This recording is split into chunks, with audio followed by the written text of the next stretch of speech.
네, 개편하고 새롭게 마련한 코너 이동의 촉 시간, 오늘 그 두 번째입니다. 화요일을 이동의 촉 가이드 해주실 분은 박가영 아나운서입니다. 어서 오십시오. 네, 안녕하세요. 박가영입니다. YTN 라디오는 처음인가요? YTN 라디오가 아니라 그냥 라디오 자체가 처음입니다. 아, 그래요? 네. 그 많은 방송을 했는데 라디오는 한 번도 안 해보셨구나. 네, 그래서 떨려요. 그 라디오만의 그 매력이 있습니다. 네. 예. 그 TV만 하셨다가 라디오 하는데, 각오 한 말씀, 첫 라디오니까. 네. 제 각오는 너무 튀지 말자. 아니, 다른 4명의 촉가이드가 누군지 몰랐는데, 예. 어제 방송을 보니까 다 쟁쟁한 분들이더라고요. 예. 그래서 잘해서 튈 순 없으니까, 예. 못해서 튀지만 말자. 이게 제 각오입니다. 지금 연합뉴스에서 앵커 하고 계시죠? 네, 맞습니다. 예. 거기서도 안 튀는 것 같더라고. 묻어가자. 이게 좀 신조예요. 알겠습니다. 오늘 라디오의 매력을 한껏 느껴보시길 바라겠습니다. 예. 촉이니까 예. 좀 촉을 막 뻗어볼 수 있을 만한 질문들을 제가 드려야 할 것 같은데요. 먼저 첫 번째로 김종인 위원장 내려오면서 이제 이분이 슬슬 움직이지 않을까 싶었는데 예. 어제 홍준표 의원이 복당 신청서를 내고 말이 많은 상황입니다. 예. 오늘은 또 복당 청문회라도 하겠다. 이렇게까지 이야기를 하고 있는 상황인데 좀 지금 상황 어떻게 보고 계신지부터 듣고 싶어요. 예. 이게 뉴스 하던 그대로 지금 하시는 건데. 아, 그런가요? 예. 연합에서 많은 정치 패널들 데리고 네. 이렇게 하셨던 것 같은데. 지금 재보궐 선거에서 국민의힘이 승리를, 그것도 대승을 거뒀지 않습니까? 그게 당연히 국민의힘 쪽에서는 연전연패를 거듭하다가 승리를 했기 때문에 굉장히 기분 좋은 일이고 패배주의를 씻을 수 있는 그런 선거였다고 볼 수 있겠습니다만, 한편으로는 그렇게 선거를 완벽하게 원사이드로 이기게 되면 자만에 빠지게 되거든요. 네. 예, 그래서 지금도 김종인 대표가 물러나고 다시 과거의 새누리당으로 돌아가는 거 아니냐. 그래서 도로 영남당이라는 말도 나오고 또 태극기 세력과 다시 합하는 거 아니냐. 구구 유튜브들과 다시 손잡는 거 아니냐. 이런 우려 섞인 얘기가 나오지 않습니까? 그 중에 하나가 이제 홍준표 의원의 복당 문제인 것 같아요. 지금 특히 초선 의원을 중심으로 해서 홍준표 의원에 대한 복당을 반대하고 있고, 그러나 중진 의원들도 찬성하고 있는 그런 상황인 거잖아요. 초선 의원들은 김종인 체제에서 했던 중도 확장을 해야만 대선에서 이길 수 있다. 이런 생각을 갖고 있는데, 홍준표 의원의 이미지라는 게 막말 이미지도 있고, 네. 거기다 태극기 부대와 함께하는 그런 이미지도 있고, 또 그분이 들어오면 그냥 들어오는 게 아니잖아요. 한때 대권 주자였기도 했고 대권 후보로 나서기도 했었고 이번에도 아마 대권을 노릴 텐데, 그렇게 되면 도로 새누리당이 된다. 중도 확장을 노렸던 국민의힘의 중도 확장, 그럼 실패하는 거 아니냐. 이런 것들 때문에 특히 초선, 또 당대표에 도전하는 김웅 의원 같은 사람이 강하게 지금 반대하고 있죠. 그래서 이게 민주당도 사실은 오늘 뒤에 얘기가 있을지 모르겠습니다만은 전재수 의원이 경선 연기를 주장하면서 이재명계하고 이제 반 이재명계가 좀 싸우는 그런 당내 갈등 모양을 보였잖아요. 네. 우리 국민들이 그 같은 당에서 집안 싸움하는 걸 굉장히 싫어하거든요. 그러면 지지율이 떨어져요. 그래서 국민의힘도 홍준표 의원의 복당 문제로 자중질환, 또 당내 갈등, 이게 불거질 가능성도 없지 않아 있다. 물론 당원들은 65% 이상 찬성을 보였습니다만은 들어왔을 때 조용히 들어오진 않을 것이다. 또 하나만 더 말씀드리면, 네. 홍준표 의원이 들어오게 되면 어떤 문제가 또 큰 게 생기냐면, 지금 국민의힘 잠룡들이 5% 이상 나오는 분들이 거의 없지 않습니까? 없죠. 네. 없다 보니까 바깥에 있는 윤석열 전 총장에게 기대는 모습이 크거든요. 근데 홍준표 의원이 당에 들어오면 윤석열 전 총장이 입당하는 게 쉽지 않아요.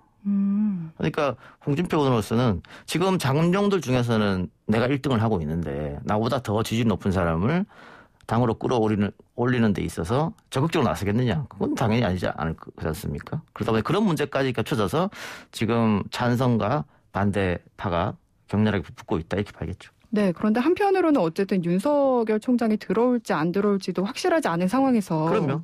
네, 지금 국민의힘 주자 자체가 없는 상황이잖아요. 그렇죠. 그래서 오히려 영입을 해야 한다라는 의견도 좀 있는 것 같고요. 예. 지금 홍준표 의원 측에서 말하는 건 이건 것 같아요. 같은 조건에 권성동이나 김태호 의원은 복당되지 않았냐. 예. 근데 동일한 조건인데 왜 안 되냐라는 얘기도 하고 있고, 어제 이준석 전 최고위 같은 경우에는 개인적으로 뭐 윤석열 총장이나 그리고 심지어 안철수 전 대표까지 지금 같이 하려고 하는데 왜 홍준표 의원은 안 되냐, 뭔가 안 받을 만한 명분이 없다라는 얘기를 하는 것 같거든요. 그렇죠. 명분 싸움에서는 안 받을 명분이 없죠. 왜냐하면 어쨌든 그 당의 대통령 후보로 대통령 선거를 치렀지 않습니까? 그런데 지금 와서 4년 지나는 지금 와서 그 사람은 안 돼. 그럼 대통령 후보를 왜 내세웠습니까? 그러니까 그게 이제 명분이 없는 거죠, 사실. 명분이 없는 건데 아까 뭐 다른 권성동 의원 등등하고 같은 조건 아니냐 그랬는데 네. 그분들은 들어오면은 당을 흔들 사람은 아니거든. 그런데 홍준표는 들어왔을 때 당을 흔들 가능성이 있다. 거기다 대권 후보이기 때문에 여러 후보들 중에서 좀 앞서고 있고 그래서 같은 조건은 아니기 때문에 시끄러울 거예요. 근데 뭐 지금은 아마 복당이 안 될 거고요. 네. 지금 원내대표 그러니까 대행 체제잖아요. 대표 대행 체제니까 안 될 거고 아마 새로운 지도부, 새로운 당 대표가 들어와야 그 사람의 어떤 성향에 따라서 복당 여부는 결정되리라고 봅니다. 네. 그건 어떻게 보세요? 지금 조금 전에도 이야기를 해주셨는데 지금 초선의 김웅 의원과 지금 홍준표 의원이 엄청나게 갈등 구도를 보이고 있잖아요. 예. 근데 뭐 얼마 전에 김웅 의원이 김종인 전 비대위원장을 만났고 또 지지한다는 정도의 이야기를 들었기 때문에 이게 뭔가 김종인 전 비대위원장과 홍준표 의원의 대리전이다라는 얘기도 있거든요. 그 김웅 의원으로서는 김정인 대표의 지지를 받으면 뭐 천군만마를 얻는 거겠죠. 다만 지금 여론조사상 조금 잘 나온다고 하더라도 현실적으로 초선 의원이 당대표로 선발되기 쉽지 않거든요. 최근 여론조사에서 나경원 1위, 이준석 2위 했잖아요. 그런 거 봤을 땐 이준석과 김웅이 만일 단일화를 한다면 네. 그러면은 충분한 변수는 될 수 있겠다. 그러니까 지금 어차피 결국은 나경원과 주호영의 싸움일 것이다. 이게 대세 분석이니까. 근데 나경원은 비영남권이 지지하는 것이고 네. 주호영은 이제 영남권을 지지하잖아요. 그런데 거기에서 변수가 젊은 사람들이 변수가 될 수 있겠다. 뭐 그렇게 보는 건데 민주당의 대표 경선을 보면 뭐 원내대표부터 시작해가지고 이게 다 친문이 장악하는 거 아니냐 뭐 이런 네. 얘기가 좀 있었지 않습니까?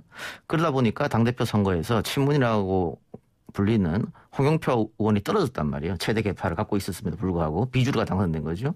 지금 그런 방식을 도입해 보면 국민의힘 같은 경우에서도 네.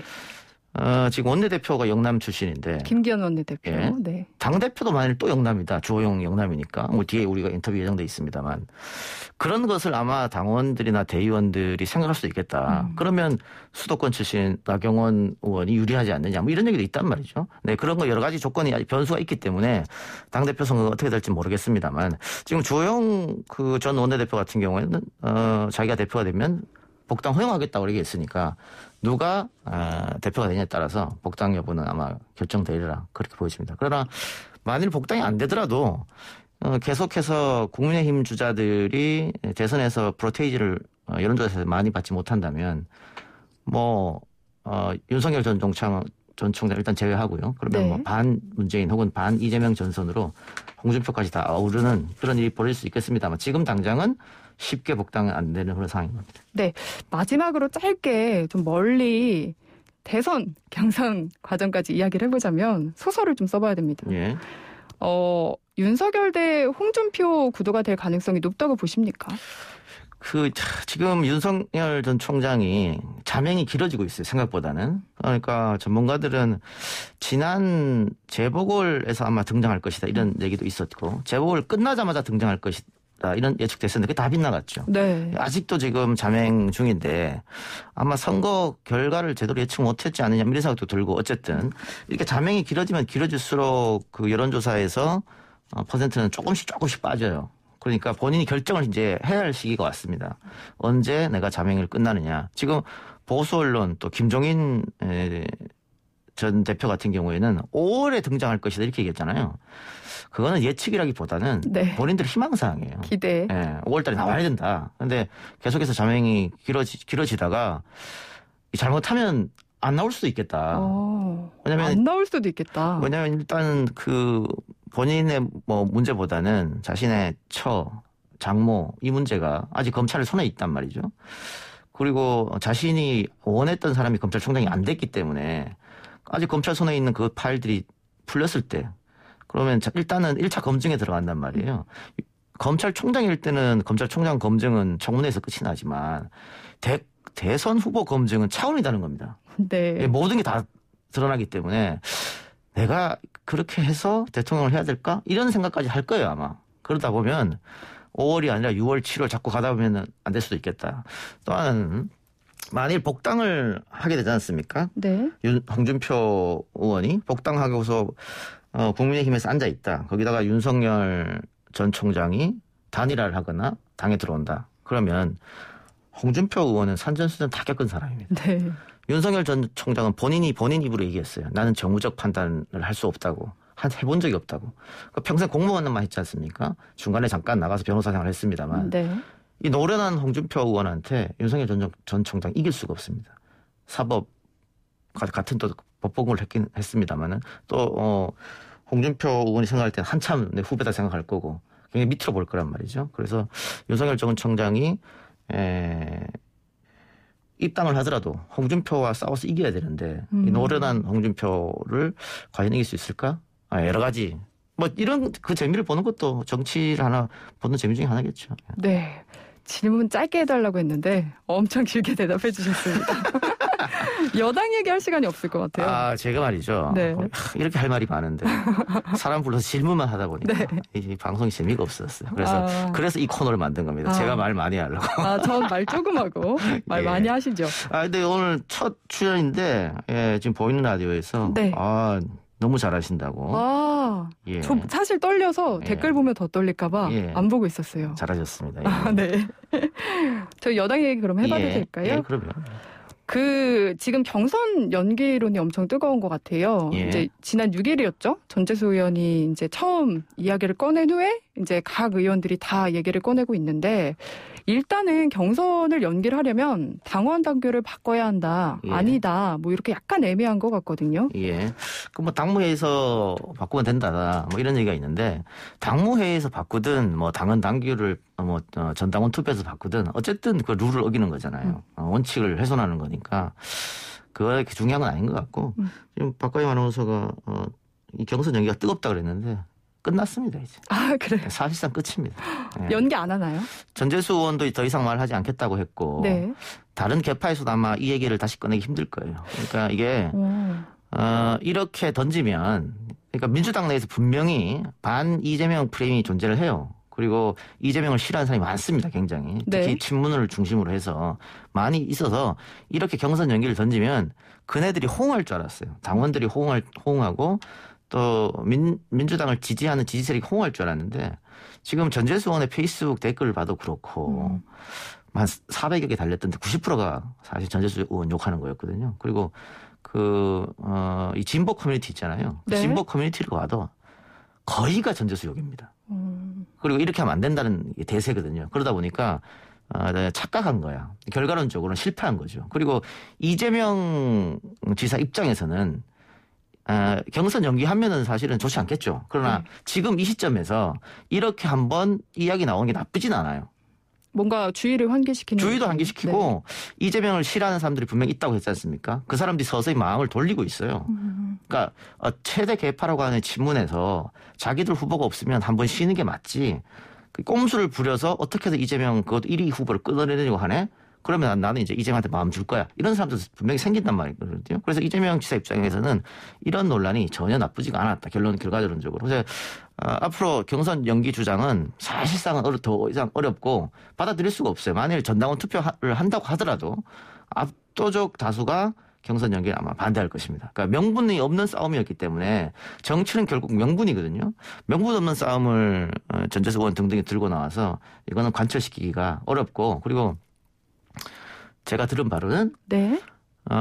처음에 이 주장을 강하게 얘기했던 그러니까 전재수 의원처럼 언론에 대놓고 혹은 본인의 페이스북으로 말한 사람 말고 다른 개 쪽에서 처음에 얘기했던 분도 실수였다고 인정했다고 하거든요. 김두관 의원 말씀하시는 건가요? 아닙니다. 김두관 의원 말고 다른 분 계세요. 누군지 제가 말씀드리지 못하고 그래서 지금 아마 저는 그래서 당 대표 경선, 그러니까 대통령 후보 경선 이야기는 더 이상 나오기는 좀 어렵지 않나. 게다가, 이게 그 언론에서 참 쓰기 좋잖아요. 네, 맞아요. 친문과 친이가 싸운다 이렇게. 그래서 친문에서 경선 연기하자고 하니까 친이계에서 뭐 적극 반발 뭐 이렇게.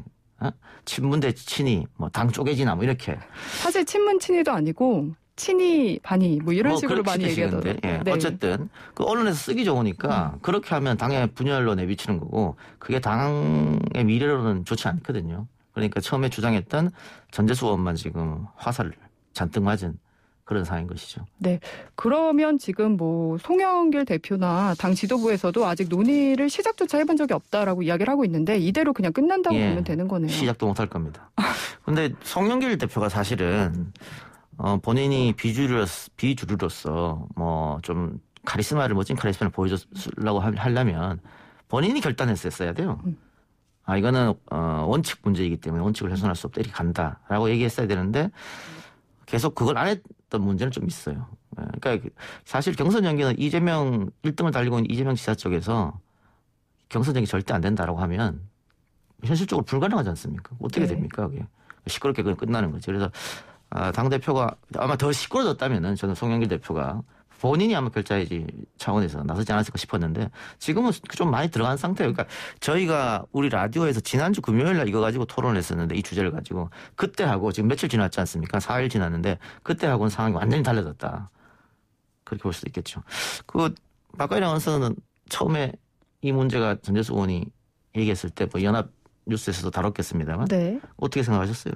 저 같은 경우에는 일단 명분이 좀 부족하다라는 생각을 저도 처음에 했던 것 같고 근데 한편으로는 이제 전재수 의원이 한 논리가 그런 거잖아요. 뭐 코로나 때문에 지금 국민들이 힘든 상황에서 이제 우리들만의 잔치가 될 수 있다라는 이야기도 했었고 그렇기 때문에 좀 더 미루면은 이제 관심 받을 수도 있고 또 한편으로는 뭐 이제 야당 경선 일정이 있다 보니까 거기에 맞춰서 우리가 컨벤션 효과를 같이 누려야 한다는 얘기를 했는데 실제로 보니까 역대 대선에서 보면은 먼저 후보를 낸 쪽이 2017년 빼고는 다 승리를 했어요. 예. 네, 이런 것만 봐도 그렇지 않나라는 생각이 들어요. 그런 것만 봐도 명분이 사실 안 맞는 거죠. 예. 그러니까 누가 봐도 친이를 견제하기 위한 그런 얘기였기 때문에 이게 들어맞지 않았다. 뭐 이렇게 보이는 거고 또 하나는 만일 제가 이번에 질문 던져드릴게요. 네. 자, 경선 룰을 바꿔서 11월에 한다.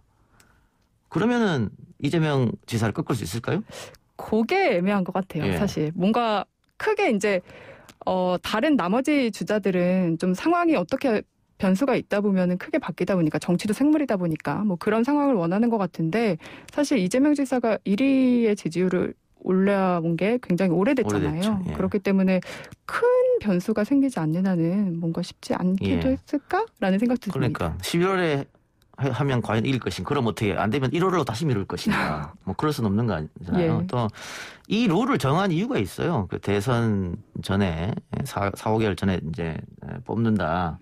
이 룰을 왜 정했냐면 2012년 대선 때 그 보수와 진보가 정말 대회전을 벌였거든요. 한판 큰 싸움이죠. 진보가 다 뭉치고 보수가 다 뭉치고. 근데 졌었는데 진 이유를 복귀하니까 당시 박근혜 후보는 일찍 대통령 후보로 뽑혀가지고 전국을 돌아다니면서 선거운동하면서 자신의 지지세를 확보했는데 문재인 후보는 안철수 후보하고 단일화한다고 계속해서 시간을 끌었단 말이에요. 네. 그래서 굉장히 늦게 후보가 됐어요. 그래서 패배 요인 중에 하나가 그거기 때문에 이해찬 당대표 시절에 이걸 당헌 당규로 우리 못을 박자. 이랬단 말이죠. 그런데 지금 와서 컨벤션 효과 이야기하면서 더 늦게 뽑아야 된다. 혹은 비슷할 때 뽑아야 된다라고 하는 것은 누가 봐도 꼼수였지 않느냐. 네. 네. 이 작가님의 촉대로 좀 이렇게 경선 연기로는 흐지부지 없어질지 좀 지켜보고 뭐 다음 주에 이야기하겠습니다. 지켜볼 필요가 없어요. 제 말대로 되기 때문에. 네, 알겠습니다. 알겠습니다. 자, 라디오 첫 해봤었는데 어떻습니까? 소감이? 저는 지금 약간 이 작가님 오랜만에 뵀는데 이렇게 벽이 가로막혀 있어서 굉장히 무슨 면회하는 느낌으로. 한 1년 만에 뵙는 것 같네요? 아유, 1년까지는 안 됐죠. 아, 그래요? 예. 네, 저 오랜만에 뵙는데, 이거 이렇게 막혀 있어가지고, 따로 인사도 못 드렸습니다. 다음 주에 제대로, 그냥 일찍 와서 인사드리고, 연합 뉴스도 마스크 쓰고 합니까? 아니요, 저희는 이제 칸막이는 하는데, 마스크는 쓰지 않는. 또 TV이다 보니까. 예. 아무래도 불편하시잖아요, 마스크 그렇죠. 쓴 모습이. 시청자분들 보기 불편하죠. 저는 좀 라디오다 보니까 이렇게 쓰고 합니다. 또, 라디오의 매력 중에 하나가, 저희 청취자분들이 제가 굉장히 잘생긴 줄 알아요. 귀로만 들으시니까. 그런 매력도 있다는 거 알겠습니다. 오늘 너무 수고하셨고요. 다음 주에 또 이동영의 촉 완벽 가이드 부탁드리겠습니다. 고맙습니다. 네, 감사합니다.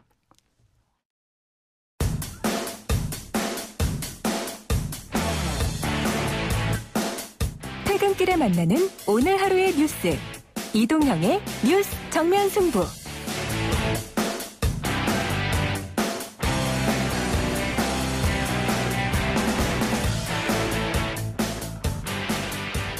YTN 라디오 이동의 뉴스 정면 승부 2부 시작합니다.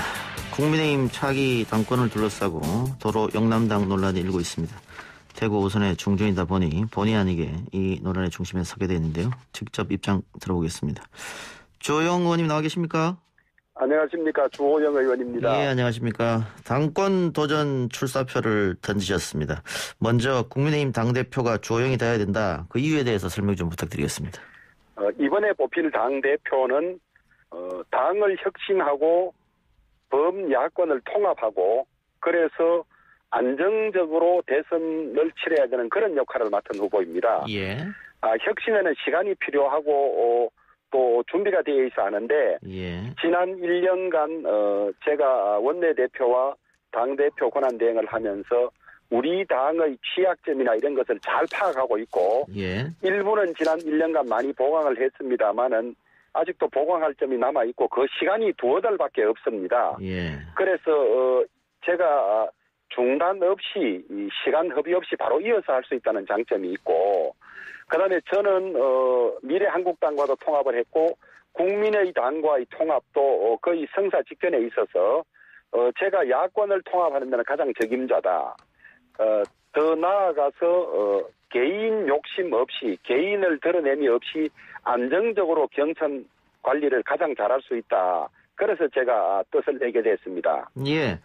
방금 크게 두 가지 말씀해 주셨습니다. 혁신하고 통합. 예. 먼저 혁신에 대해 좀 여쭤보죠. 그 국민의힘이 보궐선거의 대승리 후에 또 탄핵 부정 이야기 혹은 전직 대통령 사면 이야기가 나와서 이거 과거로 돌아가는 거 아니냐 이런 얘기가 좀 나왔단 말이죠. 혁신과는 이제 좀 떨어져 있는 이야기들인데 그 당대표 되면 어떻게 당을 쇄신하실 생각이십니까? 아니 우리 당의 의원들이 101명이나 되고 예. 그중에 한두 분이 개인 생각을 그런 말씀을 하셨다 그래서 우리 당이 어떻게 뒤로 돌아갈 수가 있겠습니까? 전혀 뒤로 돌아가는 그런 일은 없을 것이고요. 예. 국민 전체의 마음에 와 닿는 정책, 은행 이런 것들로 훨씬 더 혁신을 할 뿐이지 그런 한두 발언 가지고 저는 도로 물러나는 거다 그렇게 보지는 절대 않습니다. 예. 보궐선거 승리 이후에는 조금 바뀌었습니다만, 보궐선거 전에는 당의 비호감 이미지가 컸단 말이죠, 국민들에게. 예. 이것도 당대표가 되면은 혁신 요소 중에 하나일 텐데요. 이제 비호감을 무엇 때문에 하시는지 그걸 파악을 해서 예. 그것을 이제 재빠르게 없애야 하는데 소위 꼰대 이미지 또 막말 이미지 불통 이미지 이런 것들은 많이 제거가 됐고 예. 지금은 저는 아주 좋아졌다고 봅니다만은 자꾸 우리 당을 폄하하는 세력들이 뭐 도로 한국당이다 도로 꼰대당이다 이러는데 저는 동의하지 않습니다. 다만 그런 일이 생기지 않도록 각자가 훨씬 더 조심하고 주의를 해야 한다. 이렇게 봅니다. 예, 그럼 자연스럽게 통합도 한번 여쭤보죠. 지금 당권 도전에 나선 김문구 의원이 홍준표 의원 복당시키면 윤석열 전 검찰총장이 안 온다 이렇게 얘기하기도 하고 방금 의원님께서 꼰대 이미지, 막말 이미지라고 얘기하셨으니까 김문구 의원이 아마 홍준표 의원에게 그런 이미지가 있지 않느냐 그래서 안 된다 이렇게 말하는 것 같은데 통합하려면은 홍준표 의원도 복당해야 되는 거 아니겠어요?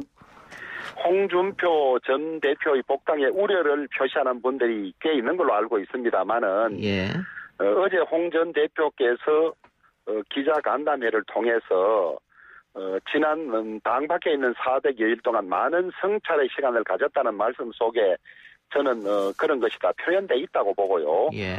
우리가 정치의 목적이 국민 통합이고 그다음에 남북 통일하자, 지역 통합하자 이런데 우리 당을 함께 했던 또 당대표의 대선 후보까지 했던 사람을 당신은 복당이 안 된다고 하는 것은 저는 옳지 않다고 봅니다. 예. 더구나 같은 조건으로 무소속으로 있던 권성동 의원이나 김태호 의원이 이미 복당하지 않았습니까? 예. 그래서 서로가 넓은 마음으로 하나가 되되 다만 우려하는 목소리는 당사자들이 좀 잘 명심하고 그런 우려가 현실화되지 않도록 하는 노력이 필요하다고 봅니다. 예. 그 김웅 의원 이야기가 나와서 말인데 김종인 전 비대위원장이 김웅 의원을 지지하는 분위기고 또 김종인 전 비대위원장이 그 비대위원장 마치고 나서는 국민의힘을 향해서 좀 독서를 썼더라고요. 뭐 주영 원내대표를 향해서도 한번 얘기한 것 같고 그 의중이 뭐라고 보십니까?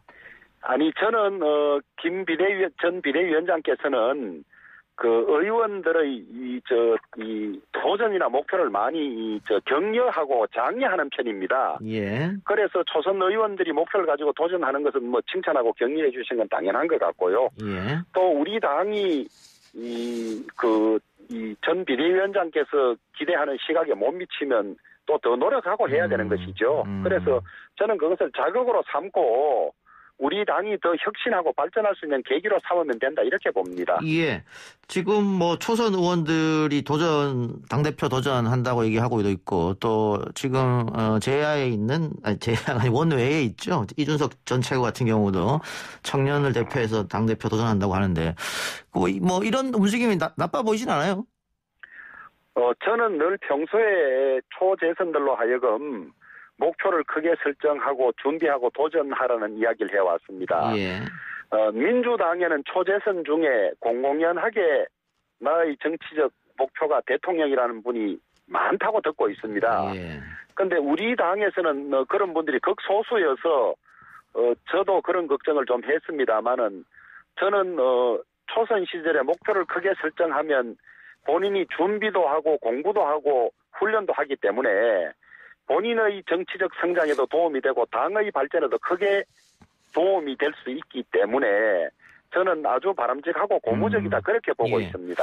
언론에서는 결국은 나경원과 주호영의 싸움이 되지 않느냐 이런 분석도 하던데 그 싸움에서 초선 도전자들이 변수가 될까요? 어떻게 보세요?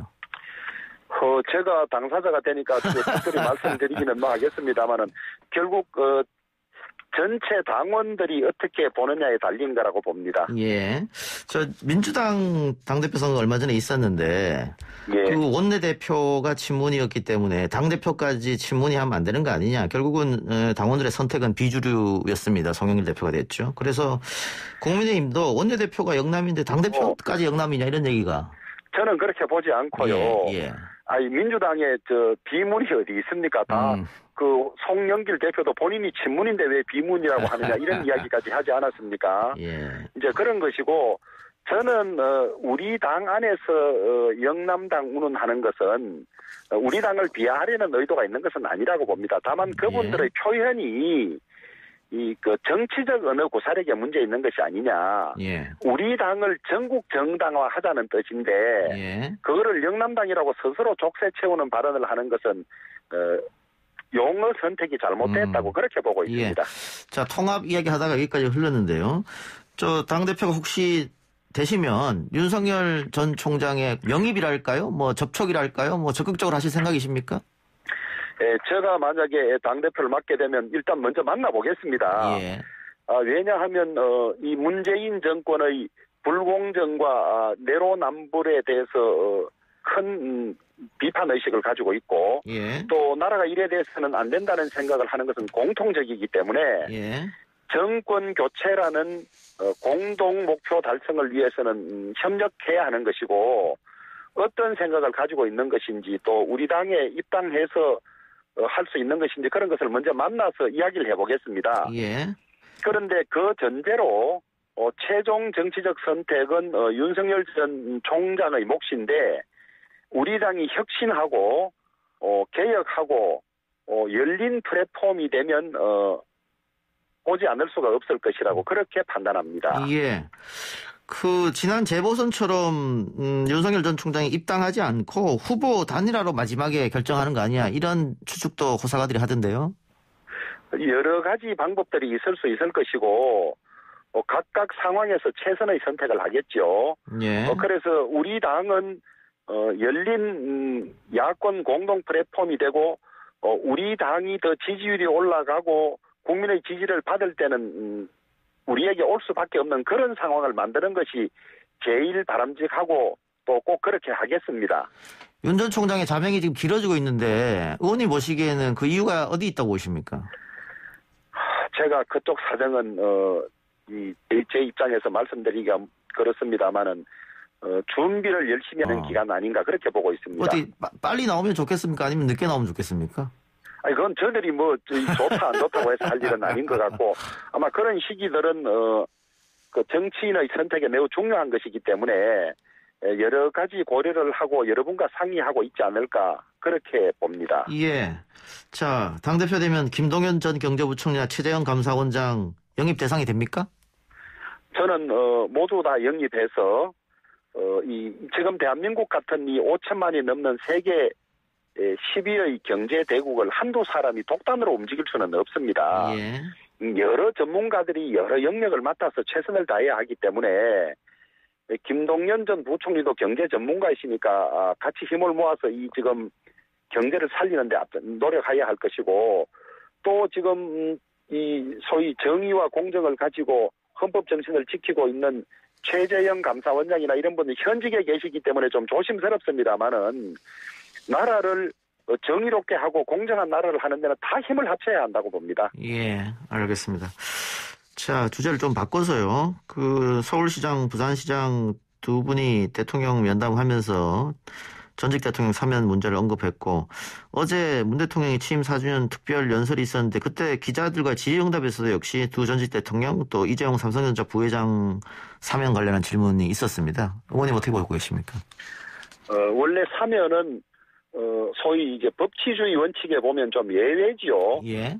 만인은 법 앞에 평등하고 죄를 지은 사람은 판결이 확정되면 누구나 처벌받아야 한다는 그것이 이제 법치주의입니다만은 헌법상 예외로 또 국익이라든지 여러 가지 사정을 고려해서 대통령에게 사면권을 부여하지 않았습니까? 예. 그래서 지금 장기간 수감되어 있는 고령의 대통령들 또 지금 반도체 전쟁이 세계적으로 붙어 있는데 이를 진두지휘할 이재용 회장을 감옥에 가두는 것이 법치주의나 이런 면에서 도움이 되는 측면하고 국익에 도움을 줄 수 있는 측면하고 이런 것을 비교해서 예. 그 사면권자인 대통령이 결단할 문제라고 보고 있습니다. 예, 알겠습니다. 대통령의 고유 권한이니까. 예, 국내 정치권 이야기 마지막으로 하나 여쭙고 마치도록 하겠습니다. 국민의힘에서 김부겸 국무총리 후보자와 또 3개 부처 장관 후보자 반대하고 있는데 3개 부처 장관 후보자는 뭐 국민 눈높이에 맞지 않는 거 아니냐 이런 의견이 여러 가지 있으니까 이해됩니다만 김부겸 국무총리 후보자까지 반대하는 것은 이거 반대를 위한 반대가 아니냐 이런 비판도 있단 말이죠. 그런데 이제 그 국무총리나 장관들은 우리나라 최고위 공직자로서 예. 정책 전문성이라든지 뿐만 아니라 윤리적으로나 도덕적으로도 흠결이 없는 분들이어야 하는데 예. 이 문재인 정권 들어와서 너무 인사청문 기준을 후퇴시켰어요. 예. 자신들이 정한 결격 사유조차도 걸러내지 못한 채 야당의 동의 없이 무려 29명이나 임명하지 않았습니까? 예. 이런 청문회라면 사실상 필요 없고 저런 사람도 장관 되는데 지장이 없구나라는 그런 식의 아주 나쁜 청문회가 되어버렸어요. 예. 지금 그 장관 3명 같은 경우는 보십시오.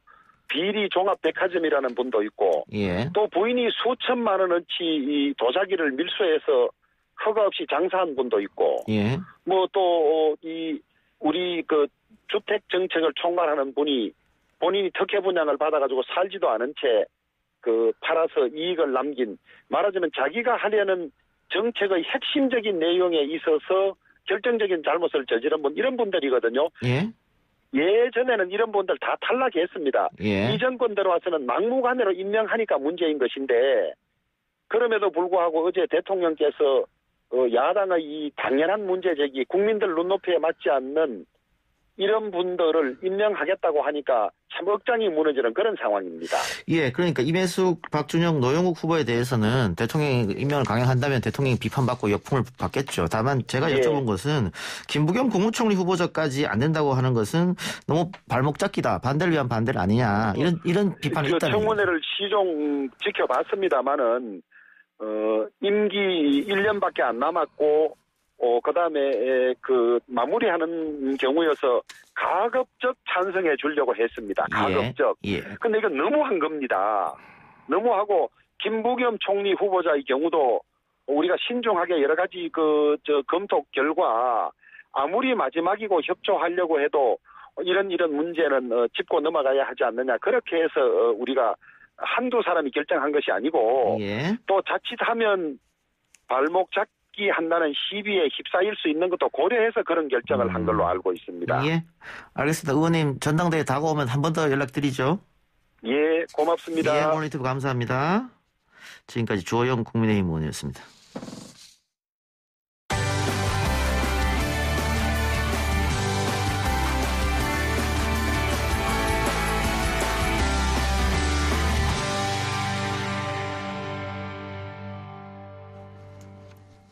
YTN 라디오 이동희 뉴스 정면승부 3부 시작합니다. 지난 민주당 전당대회에서 자력으로 최고위원 3위에 당선된 백혜련 의원 만나보겠습니다. 인사와 검찰개혁, 이성윤 지검장 기소에 공수처 수사 1호까지 많은 이야기 나눠보죠. 의원님 나와 계십니까? 백 의원님. 네. 예, 안녕하세요. 안녕하세요. 예, 최고위원 당선 축하드리고요. 네, 감사합니다. 예. 문 대통령이 오후에 야당이 반대하고 있는 새 장관 후보자의 청문 보고서 재송부를 요청했습니다. 임명을 강행하겠다는 의지처럼 보여지는데요. 여당도 같은 입장이라고 보면 될까요? 아니, 지금, 저희 당에서는, 어쨌든 국회 협의 과정을 중시하겠다는 입장이고요. 예. 네. 여러 가지 것들을 고려해서 최종적인 결정은 내릴 것 같습니다. 어제 의총에서 관련 이야기 나왔지 않습니까? 네, 근데 이제 해당 상임위 간사위원들이 먼저 인사청문회 과정에 대해서 설명을 했는데요. 대체적으로 이제 언론 보도와는 다르게 많은 부분들이 좀 해명이 된 부분들을 얘기를 했습니다. 아하, 그러니까 꼭 이거 국민들한테 좀 말씀을 드려야 될 것 같아요. 예, 하세요. 그러니까 네, 임혜수 후보자 같은 경우는 이제 가족 동반 출장이 이제 굉장히 문제가 되고 있지 않습니까? 근데 예. 그 부분에서 이제 그 경비가 특별하게 지출된 공적인 부분에서 지출된 부분은 없다는 것은 확실하고요. 그리고 또 가학계 그 일반적인 사정이 우리나라하고는 좀 정서가 다르게 예. 학계 특사 이런 데서는 가족들을 오는 것을 너무나 당연시하고 오히려 건사하는 것도 예. 있다는 점, 이런 부분들이 또 많이 얘기가 됐고요. 또 박준영 후보자의 경우에는 도자기 밀수라고 해서 굉장히 문제가 있는데 밀수가 아닌 것은 명백하게 드러났다는 겁니다. 그러니까 예. 정상적으로 이삿짐을 통해서 가져온 것이고 무슨 애교부 행랑이라든지 이런 것으로 가져온 것이 아니고요. 그래서 세관을 거쳐서 정상적으로 가져온 것이기 때문에 밀수라는 것은 될 수가 없고, 이 도자기라는 부분들도 다 벼룩시장에서 구입한 실제로 정상적인 그러니까 새 제품들이 아니라는 부분은 확인이 됐기 때문에 예. 그런 부분들에 대한 부분들을 간사위원들께서 얘기를 하시면서 장관직을 수행하지 못할 정도의 사안이라고 보기는 좀 어려운 부분들이 있다, 이런 의견들을 말씀하셨어요. 그러니까 지금 물론 문제는 이제 인사청문위원들이 판단하는 것과 국민들이 느끼는 것의 괴리는 분명히 좀 있다고 생각합니다. 그렇겠죠. 예. 네네. 그래서 그런 부분들에 대해서 좀 더 살펴보고 또 야당과 더 협의하는 예. 과정이 좀 필요하다는 그런 의견들입니다. 근데 이명숙, 박준영, 노영욱 후보자 같은 경우에 야당이 반대한다고 하더라도 결국 선택은 인사권자가 하는 거니까요. 또 인사권자의 권리인 것이고. 근데 네네. 문제는 야당이 국무총리 후보자까지 반대하고 나섰단 말이죠. 이거 제가 어제 윤영석 의원 또 오늘 주호영 의원하고 인터뷰하면서 몇 차례 물어봤는데 국민의힘에서는 완고하더라고요. 어떻게 보세요? 그러니까 그 부분이 저희도 너무 유감스러운데요. 예. 사실 지금 김부겸 후보자 같은 경우는 야당에서조차도 특별하게 결격사유가 있다고 판단하고 있지는 않은 것 같습니다. 전체적인 분위기로 본다면 예. 총리로서의 역할을 충분히 잘 하실 수 있는 분으로 판단을 하고 있고, 실제로 이 장관 후보자들과의 문제가 연결되지 않았으면 인준 절차를 당연히 밟아줄 것처럼 했는데 예. 이걸 두 개를 연결시켜 버리니까 저희 여당 입장에서도 굉장히 난감하기도 하고 화가 나기도 하고 이런 상황입니다. 예. 앞으로는 어떻게 하실 생각이세요? 계속해서 야당이 반대하면 국무총리 후보자? 일단은 그러니까 이 국회라는 것이 협상이 우선이 돼야 되기 예. 때문에요. 예. 그래서 원내 대표들 간에 지금 계속적으로 이 얘기는 하고 있습니다. 여러 예. 가지 일단은 협상을 통해서 풀어보려는 노력을 최대한 할 것이고요. 그리고 예. 또 국민들의 여론도 잘 살펴서 결국은 선택을 할 수밖에 없지 않나 생각했습니다. 네. 알겠습니다. 자, 그리고 새 지도부가 출범한 지 얼마 안 됐는데 이 전재수 의원이 대선 경선 연기론을 꺼내서 물론 최근엔 지도부에 부담을 준 것 같다, 죄송하다 이런 얘기를 했습니다만 혹시 지도부 회의 같은 곳에서 경선 연기론과 관련해서 이야기를 나눈 적이 있습니까? 현재까지 공식적으로는 전혀 없고요. 비공식적으로도 전혀 경선 연기에 대해서는 논의한 바가 전혀 없습니다. 예. 그리고 오히려 이제 개별적으로 제가 이제 지도부의 위원들하고 이제 좀 얘기를 나눠보면요. 지금으로는, 일단은, 지금 시점에 경선 연기로 나오는 것 자체가 문제라는 좀 의식이 크고요. 예. 새로운 지도부가 출범해서 쇄신과 혁신 작업을 하는 모습을 보여줘야 할 때 이런 대선 경선 연기론 같은 것으로 당이 논쟁을 벌이는 것 자체가 좀 바람직하지 않다는 의견들을 많이 가지고 계시고요. 지금 이 부분과 관련해서는 일단 원칙적으로 당원에 규정된 대로 지금은 하는 것으로 많이 생각들을 하고 있습니다. 물론 이제 항상 얘기했지만 이게 경선 룰에 관한 문제이기 때문에 대선 주자들 간에 합의가 된다면 충분히 고려를 할 수 있는 부분들이 있겠지만 현실적으로는 지금 그런 부분이 쉽지는 않아 보입니다. 그렇죠.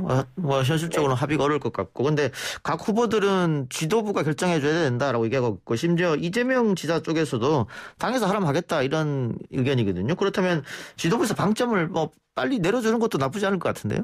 네, 이 부분이 많은 쟁점이 되고 지금 정말로 각 후보들이 당장 내려주기를 원한다고 한다면, 저희 지도부에서도, 빨리 결정을 내려야지 될 것이라고 생각하는데요. 사실은 전재수 의원이 얘기를 했지만 그것이 그렇게까지 지금 당내 전체적인 어떤 분위기에서 큰 쟁점이 됐다고 보이지는 않거든요. 예. 네. 알겠습니다. 그렇기 때문에 지금 그렇게까지 급한 문제는 아니라고 봅니다. 예. 자, 중대범죄수사청이 어떻게 될 것이냐. 재보궐선거가 끝나면은 재빠르게 할 것이다. 이런 얘기도 있었는데, 어떻게 보세요? 근데 이제 다 아시는 바와 같이 저희가 정말 재보궐에서 엄청난 참패를 했고 국민들의 채찍을 맞지 않았습니까? 예. 그런 상황에서 지금 무엇보다도 국민들이 요구하는 것은 코로나 백신과 방역의 문제, 그리고 부동산 문제, 일자리 문제 이런 민생의 문제를 해결해달라는 요구가 굉장히 큽니다. 그래서 저희 지도부의 입장에서도 그렇고 당 전체적인 분위기가 일단은 그런 민생 문제에 좀 집중할 필요가 있다. 이런 부분들이 있고요. 그래서 검찰 개혁과 언론 개혁의 문제도 논의를 하지만 일단 좀 급한 불부터 좀 끄고 해야 되는 거 아닌가 이런 부분들이 좀 강하게 있습니다. 그래서 여러 가지 부분들을 좀 고려를 해서 지금 중수청 논의에 대한 논의를 진행할 수밖에 없는 상황이고요. 문재인 대통령께서도 어제 말씀을 하셨지만 지금 검찰 개혁에 완결된 건 아니지만 중요한 가닥을 잡았다. 그리고 이런 방향을 안착시켜 나가는 것이 중요하다고 말씀을 하셨거든요. 그래서 그런 문제의식에 많이들 동의를 하고 있는 상황입니다. 예. 그럼 흔히 말하는 속도 조절 이렇게 받아들이면 될까요? 그 부분은 속도 조절이라고 명시하기는 좀 어려운데요. 일단 급한 불부터 끄고 그 부분은 좀 논의를 시작하자 이런 부분인 거죠. 네.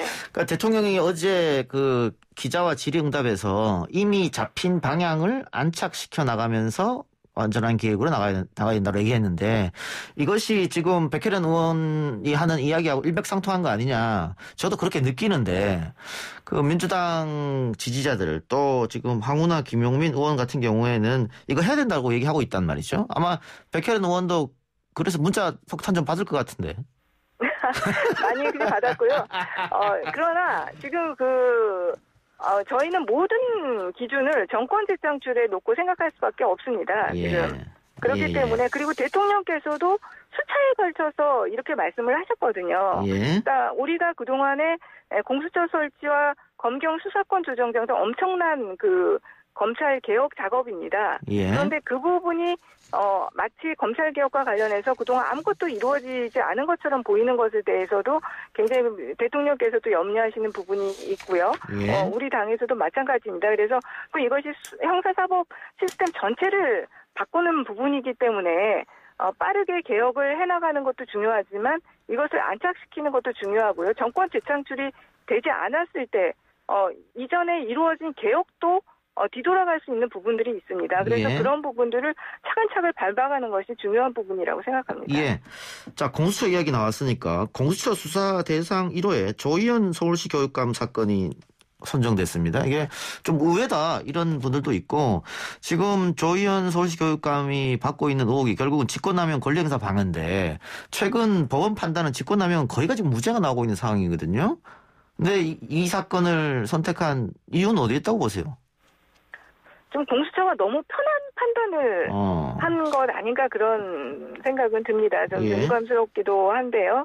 어쨌든 간에 이제 공수처가 정치적 논란을 피하기 위한 그런 좀 선택을 하지 않았나 이런 게 싶어요. 이게 이제 이 감사원에서 이게 경찰 고발한 사건이거든요. 예. 그래서 감사원이 수사 의뢰할 때는 1차적인 수사가 사실은 어떻게 보면 돼 있습니다. 그래서 굉장히 어떻게 보면 수사하기가 좀 편한 부분이 있죠. 그리고 또 이게 교육감이기 때문에 아주 정치적인 쟁점이 되거나 그런 부분들은 아닌 부분들도 있기 때문에 공수처에서 좀 편한 선택을 했다고 보이는데요. 근데 공수처의 존재 이유를 따지고 본다면 조금 더 어렵더라도 공수처의 그 선명성과 존재감을 보일 수 있는 사건을 선택했으면 하는 아쉬움이 있습니다. 예. 그러니까 이미 수사가 된 것이기 때문에 공수처가 수사하기에 좀 편하고 그리고 야권 인사를 1호 그 수사 대상을 잡는다면 부담이 될 수도 있고 여러 가지 고려를 했다 이 말씀 같네요. 그렇죠. 정치 그런 논란을 좀 피하려는 그런 부분들이 있었지 않나 싶습니다. 알겠습니다. 자, 김호수 검찰총장 후보자 청문 일정은 아직 안 나왔습니까? 지금 구체적인 일정은 나오지 않았고요. 그러니까 지난주 금요일에 국회로 인사청문 요청서가 넘어왔고 어제 이제 법사위에 회부가 됐습니다. 예. 그래서 그 국회법상 따지면 이제 5월 마지막 주에는 그러니까 인사청문회를 열어야 하는 상황이거든요. 그래서 예. 곧 이제 간사들 간의 일정 협의에 들어가야 될 것 같습니다. 예. 자, 관련해서 이성윤 서울중앙지검장은 수사심의위원회에서 기소 공고를 했고 아마 대검이 그 공고를 받아들여서 기소를 할 것 같은데 보수 언론 그리고 야권에서는 지금 기소당한 사람이 어떻게 서울중앙지검 자리에 있느냐 당장 내려오라 이러고 있단 말이죠. 의원님 판단 어떻습니까? 어쨌든 이성윤 지검장 본인이 이제 수사 심의를 요청했거든요. 예. 그리고 그 결과 기소 의견으로 권고가 나왔기 때문에 예. 이 부분과 관련해서는 이성윤 지검장의 좀 결단도 필요한 거 아닌가 봅니다. 그래서 네, 그 부분은 이제 법무부의 어떤 입장도 있을 수도 있겠지만 예. 본인 스스로가 좀 결정할 필요도 있지 않나 보입니다. 예. 그럼 의원님 생각하실 때는 그 스스로가 내려와야 되는 거 아니냐 이런 생각이십니까? 근데 이 사건은요, 예. 좀 너무 그 김학의 사건의 그 절차적인 부분 자체가 실체적 진실과 절차적 정의, 그러니까 실체적 정의와 절차적 정의가 충돌하는 부분이 있죠, 분명히 그건. 예. 분명히 있거든요. 예. 그래서 그분이 이게 기소가 된다 하더라도 그 부분에 대한 근본적인 또 문제 부분이 있기 때문에 예. 그 부분과 관련해서는 또 고민이 필요할 것 같습니다. 예. 알겠습니다. 의원님 오늘 인터뷰 감사합니다. 네, 감사합니다. 네, 지금까지 더불어민주당 백혜련 최고였습니다.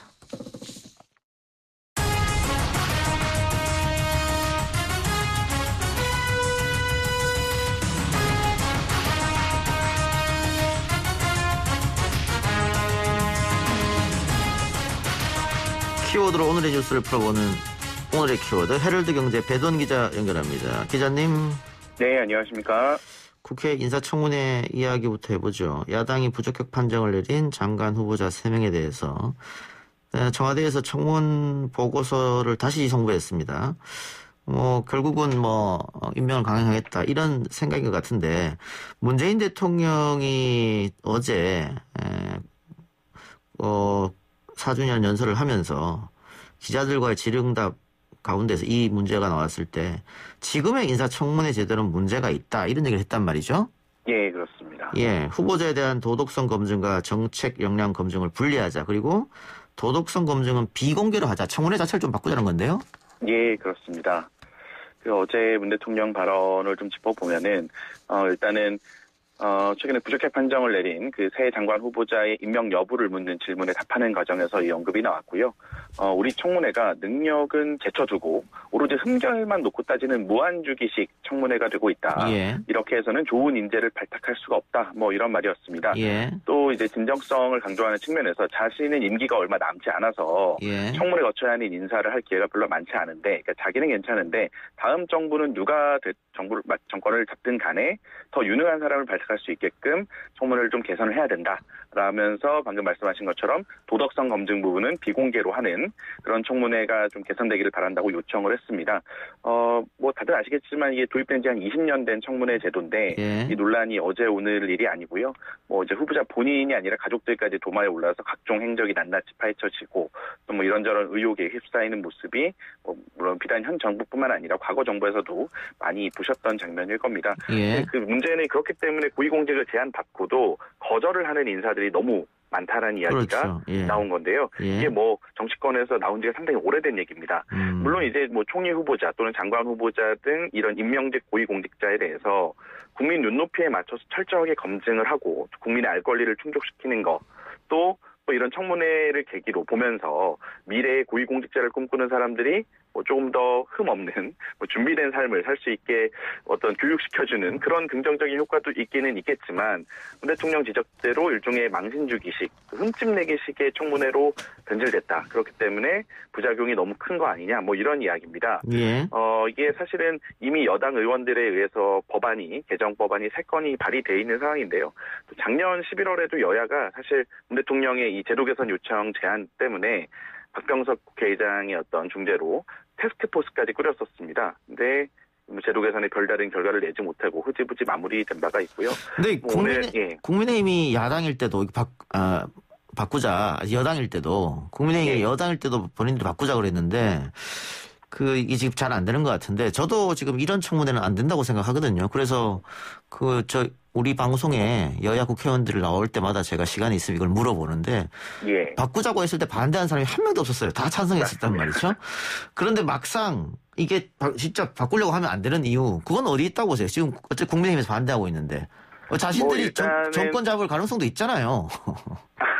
그렇습니다. 근데 저도 이제 이거를 취재를 하면서 전문가들하고도 통화를 좀 해봤는데 일단은 정권 잡았을 때는 사실 바뀌기를 바라겠죠. 그렇죠. 너무 예. 곤혹을 치르게 되다 보니까. 예. 하지만 일단은 정권을 잡을지 말지 알 수 없으니까 공격을 해서 정권을 잡는 게 일단 제일 중요하다. 그래서 이제 우리 정치가 너무 진영 정치가 돼 있기 때문에 무조건 상대방을 사실 쓰러뜨리고 공격을 해야만 이기게 되는 어떤 게임 아니겠습니까? 예. 그렇다 보니까 이게 여야가 바뀔 때도, 그러니까 박근혜 정부 시절에도 당시 여당이었던 새누리당 의원들이 법안을 막 발의했었는데 예. 지금 민주당이 이제 받아들여주지 않았단 말이죠. 거의 그렇죠. 똑같습니다, 법안은. 예. 그래서 이게 서로 내로남불을 얘기할 수도 없을 만큼 좀 그런 상황인데 국가 전체적으로 봤을 때는 뭔가 좀 해결책이 필요한 거 아니냐, 이런 얘기가 나오고 있습니다. 예, 배 기자 말처럼 이게 국가 전체적으로 봤을 때 손해가 아니냐. 왜냐면은 정말 좋은 자원들이 있는데 그 사람들이 청문회 가서 망신당하고 싶지 않으니까 다 거절해버린단 말이죠. 맞습니다. 특히 가족들이 또 반대를 크게 심하게 하니까.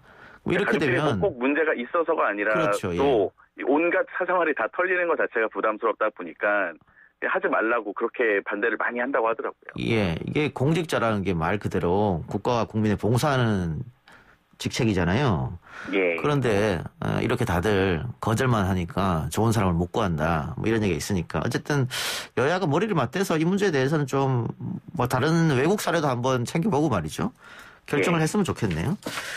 예, 그렇습니다. 알겠습니다. 자, 다른 키워드도 하나 해보죠. 육군의 새로운 군가가 논란이 되고 있다고 하는데 무슨 얘기입니까? 예, 육군이 지난달 22일에 공개한 새 군가가 때 아닌 과도한 영어 단어 차용으로 논란을 빚고 있는데요. 예. 군가의 제목이 육군, 위 육군입니다. 위가 이제 우리라는 뜻을 가지고. 그냥 우리 육군 하면 될 텐데 왜 위 육군을 했을까요? 예. 네, 가사 중에서도 영어가 거의 30% 가까이를 차지하는데 제가 아까 좀 들어봤습니다. 뭐 예. 고 워리어, 전사 워리어, 고 빅토리 뭐 이런 거는 오히려 쉬운 단어고요. 잠깐만 뭐 아미 한번 들어보죠. 예. 육군 아미 타이거 육군 고 워리어 고 빅토리 육군 그 나라와 함께하는 우리의 청춘. 영어가 많이 들어가네요. 예, 그렇습니다. 예. 이게 뭐 워리어 빅토리는 봐줄만 한데 워리어 플랫폼 또 뭐 AI 드론봇 뭐 이런 용어까지 군가에 들어있는 건데요. 예. 또 이게 AI 드론봇이나 워리어 플랫폼이 이게 육군의 사업 홍보하는 거 아니냐 이런 비판이 나오는 게 육군이 추진 중인 이 첨단 개인 전투 체계가 워리어 플랫폼이고 또 무인 전투 장비 활용을 목표로 추진하는 사업이 드론봇 전투 체계라고 합니다. 또 뭐 아미 타이거의 이 타이거가 뭐 4차 산업혁명 기술로 강화된 지상군의 혁신적 변화라는 뜻의 영어 머리 글자를 땄다고 하는데 이게 또 2017년에 문재인 정부가 발표했던 100대 국정과제에 포함된다 뭐 이런 해석도 나왔고요. 또 표어도 같이 논란이 됐는데 예. 표어가 더 강한 좋은 육군입니다. 이 더가 한글 더가 아니라 영어 THE 정관사 더로 쓰여져 있습니다. 그러면서 이제 뭐 유일한이라는 뜻의 이 더와 우리말 더의 중의적 의미를 더했다 뭐 이런 설명을 했는데 네티즌들의 반응은 싸늘했습니다. 뭐 유튜브를 보니까 유튜브에 이 육군이 군가 영상을 올리면서 중독성 주의 뭐 이런 문구까지 넣어서 대대적으로 홍보를 했는데 예. 중독성이 아니라 독성이 있다라거나 뭐 드론봇은 높으신 분이 가사에 넣으라고 해서 넣은 게 태어난다 뭐 이런 지적도 있었고 심지어는 뭐 이거 군대 내에 간첩이 있는 거 아니냐 뭐 이런 묻지 못할 반응까지도 나왔습니다. 예. 이거 뭐 과거에는 한자를 굉장히 많이 썼었잖아요. 근데 예. 지금은 이렇게 영어를 많이 쓰는 게 뭐 4대 사상이 아니냐 그런 생각도 들기도 하고 혹시 요즘 케이팝이 유행이니까 군가도 이렇게 케이팝식으로 외국에 수출하려고. 뭐 일단 육군 관계자의 해명을 보면은 이 외국어 영어를 영어 스펠링으로 쓴 게 아니라 한글로 표기를 했다. 그러니까 워리어를 영어 단어로 적은 게 워리어 뭐 이렇게 썼기 때문에 국어 기본법을 준수했다라고 뭐 하면서 이 군가에 대해서 바꿀 생각이 아직 현재로서 없다 이렇게 밝혔는데요. 뭐 세종 국어문화원 등 일부 한글 단체에서는 국어 기본법 위반 등을 이유로 육군에 대해서 고발장을 접수할 계획이라고 밝혔습니다. 예. 뭐 군대 갔다 오신 분들은 다들 군가에 대한 향수와 추억이 있을 텐데 새로운 군가가 영어가 많이 섞여 있어서 논란이 되고 있다. 그 전역자들은 어떻게 생각할지 잘 모르겠습니다. 육군이 최종적으로 어떤 결정을 할지 좀 지켜보죠. 백 기자님 오늘 인터뷰 이쯤에서 마무리하죠. 오늘 이 말씀 고맙습니다. 네, 고맙습니다. 지금까지 오늘의 키워드 헤럴드 경제 배돈 기자였습니다.